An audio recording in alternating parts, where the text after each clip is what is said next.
Welcome to Real Estate Grad School. We coach experienced real estate agents to create and build the habits and systems that rapidly increase your income, build your team, and allow you a much greater peace of mind. I'm Rich Levin. I've been coaching experienced real estate agents for over 20 years to exceptional success. Come and learn. Are you a reactive or a proactive real estate agent? A reactive agent is one who has buyers looking for a house and waits for houses to come on the market for the buyers, waits for new listings to come on the house, watches the MLS every day. That's a reactive agent. A proactive agent is one who has buyers looking for a home and takes action to hunt for a home for the buyers, takes action. You got buyers looking for a home, buyer who's looking for a home, and you start to take action to hunt for a buyer for your home, for their home. And in the process, they get a bunch of listings. So today we're going to work on actively being an effective proactive agent. So I wanted to use this. This is a poster back in the 20th century, 25 years ago. Posters were a big deal. And when I was in high school and college, every kid, every college student had posters on their wall. Posters of all kinds. This was a favorite poster. This isn't exactly the poster. I created this. It's two vultures. Vultures are animals that eat dead things. So they fly around in the desert or in places where there's dead things laying around, and they look for dead things and they go pick it apart. And this is two vultures sitting on a tree branch saying, "Patience be damned, I'm going to go kill something." In other words, they're not going to wait around for something to die. Back in the old Western movies, there was a theme. I believe somebody was dying in the desert. See the vultures circling above them was a sign that their last moments were at hand. So the question is, are you a reactive or proactive agent? Are you an agent who waits for houses for buyers? Or are you an agent who takes action looking for buyers? Because those proactive agents, as you'll see today, in the process of being proactive for their buyers, get a bunch of listings. And today you're going to learn to be effectively proactive. You can be proactive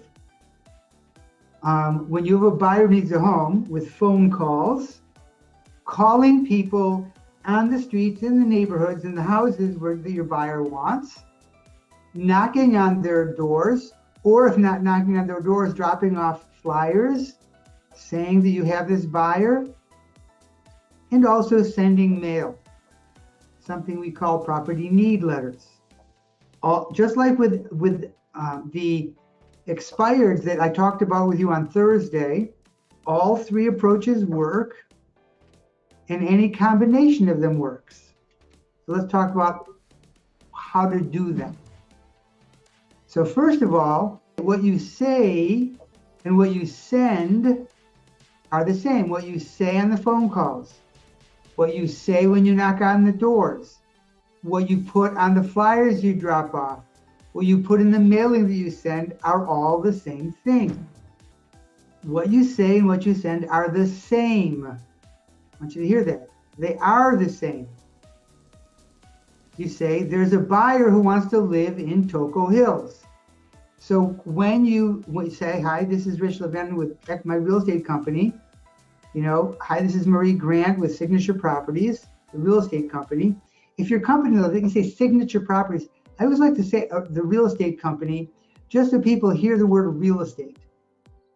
Okay, and then I say, if you have a moment, there's a buyer who wants to live in Toco Hills where you live. Name the area. When they hear the name of the area, they pause. They want to hear more because they have family that actually lives in there. They have family that lives over on Shepherd Street. They have family that lives in there. They have friends that live in the area. They have friends that just moved into the area. Whatever the reason, because it's much closer to their work. Right now they live over here. So give the reason. Now, the person who now heard their area name pauses to listen, and now you're telling something about the buyer, which makes them very real for the person you're talking to. They're moving from and tell them where they're moving from. And right now, there are no houses that work for them on the market in named area. So as their real estate agent, I promise to be proactive to work and find them a home in Toco Hills.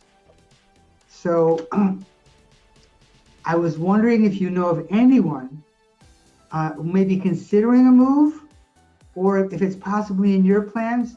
No, please don't take offense. I promise these buyers I'd do this for them. That's what you say in writing. That's what you say on the phone, at the door, at a party, I mean, wherever you can. And it works. Okay? Here's a letter. Some of you have seen this before. There's a template and instructions for this letter in the Real Estate Grad School library, where you go to the charts. It says, "Dear Van Voorhis neighborhood." See, she's using the name of the neighborhood. "I hope this finds you and your loved ones doing well despite the current weather." Cute opening. There's a couple. Now be careful. Don't say there's a family. Don't say there's a guy. Don't say there's a couple with 7 kids, because those things violate, human rights and fair housing laws. You can say there's a couple. You can say there's a buyer. There's a couple that has moved from Atlanta and would like to live in West Irondequoit to be closer to family. Nice. The person's going to read a little further, because they've learned something of their, that's their neighborhood we're talking about. They've chosen the Van Voorhis neighborhood because they feel the neighborhood will provide them with a tree-lined neighborhood, close proximity to the lake and close proximity to major roadways, while still keeping the suburban feel. Nice. Obviously, the agent writing this knows that, if that's how the people in the area feel about themselves. As a real estate agent, I'm finding there are limited homes on the market at this time, with fewer homes coming on the market. I promised them I'd make this extra effort to try to find them their new house. Their new home should have at least 3 or more bedrooms and up to 2 bathrooms, with some yard where they could plant a flower or vegetable garden. Nice touch. I like it. This is all straight up true. They're looking to pay in up to the range of $250,000 to $300,000. They realize that this market may require them to pay a premium for a home. If you're considering making a move within the next few months, please contact me for a confidential conversation. Keeping our conversation confidential is a priority for me. I also live within the neighborhood. You may not be able to say that, but this agent could. I've been selling local real estate for 17 years. I look forward to hearing from you. I'm giving you this example because this agent got 7 phone calls from this letter.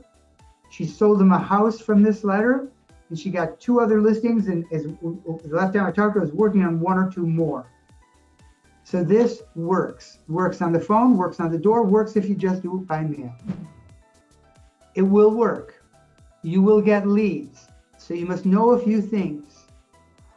When you do this, number 1, the first thing you do when you get someone calling you or contacting you is go see the property for yourself. Get in the property. If they say, well, how much do you think my home is worth? You laugh and you say, I don't know, I haven't seen your house yet. Well, let me tell you about it. I'm sorry, there's nothing like seeing it. When could I come over? Do you really have a buyer? Yes, I really have a buyer. Well, bring them over to see my house. Well, first I want to see your house to see if it's appropriate for them. And we have to discuss how I'm going to get paid if I do bring the buyer to your house. You'll probably save a bunch of money because there won't be another agent involved. But at the same time, I do like to get paid for my work. So first you have to make an appointment, go see the property, get in it. Second, you must get a written, simple commission agreement. It's not a listing. It's not a formal exclusive right to sell MLS listing. It's a piece of paper that says, I, the homeowner, I, Rich Levin, owner of the property at 1468 Lachona Place, agree that if Sally Jones, real estate agent with her real estate company, brings a buyer on this date, or brings a buyer to me, name the buyer, brings Mr. and Mrs. Jones to buy my house and completes a purchase, I will pay them 7% or whatever you negotiate. So get a written, simple commission agreement before you show the house. Now, some agents say, well, I'll just put the commission in the offer. Let me tell you why you don't want to do that. Let's say your buyer wants it, seller wants to sell. You write the offer, and in the offer, you put commission to the ex-real estate agent will be 6%. The seller takes that offer and says, I agree to accept your offer, except the commission will be a flat $1,000. Okay? The buyer accepts that, because what does the buyer care what you get paid? Or the buyer starts getting involved in negotiating your commission. Silly. So do not put it in the commission agreement. You run the risk of being cut out. I've never seen it happen, but it's possible. It's much better to get a simple written commission agreement ahead of time. And then follow up if your buyer doesn't want it, or if your buyer's already bought something, and you will get a steady flow of listings. If you do this for your buyers regularly, and you follow up on all the leads you get, you will get a flow of listings. Also, the owners don't trust you. You called them on the phone, you sent them a piece of mail. They don't know you, unless you've got a great reputation, but normally they don't know you. So they will not tell you the truth about their motivation and situation. They will tell you they're not in a hurry. It may or may not be the truth. They will tell you they don't really need to sell. May or may not be the truth. They'll tell you they don't need to sell until next year. They will tell you all kinds of things. That's very nice. Acknowledge it. Thank you for sharing that with me, but don't pay any attention to it, because they don't know you. They're not going to tell you the truth in many cases. They either will not know the price, or they know the price, but they're going to exaggerate the price because they don't want to tell you what they're willing to take or what they know. So ignore what they say about price. The house is worth $279. They tell you they want $400. Say, great, let me take a look at it. Let me see if my buyers will be interested. Then you bring your offer for whatever it is. Don't worry about the fact that they said $400 and your offer is for $290. They're just getting you to offer more. So ignore what they say about price. And do not tell them what it's worth until you've seen it and you've done your due diligence. If they want to talk about what their home is worth, please insist that you need to see the house first.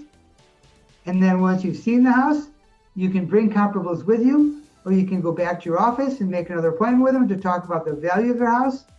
Do not tell them what it's worth until you've seen the house, done your due diligence. It will hurt you nearly all the time. And it is okay to tell them your buyer's price range. If you want to tell them your buyer, how much can your buyer pay? Up to $700,000.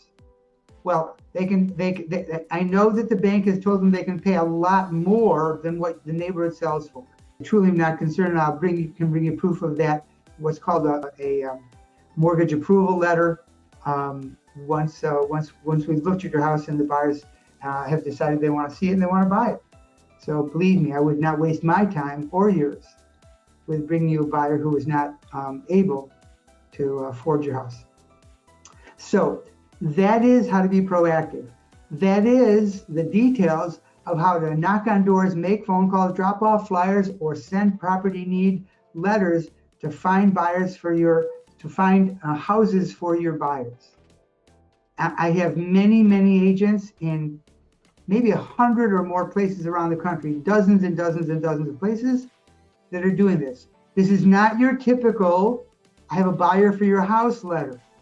This is best done. I would not even suggest to do it unless you really have a buyer who really wants something specific. It's odd how people can sniff it out if it's not real.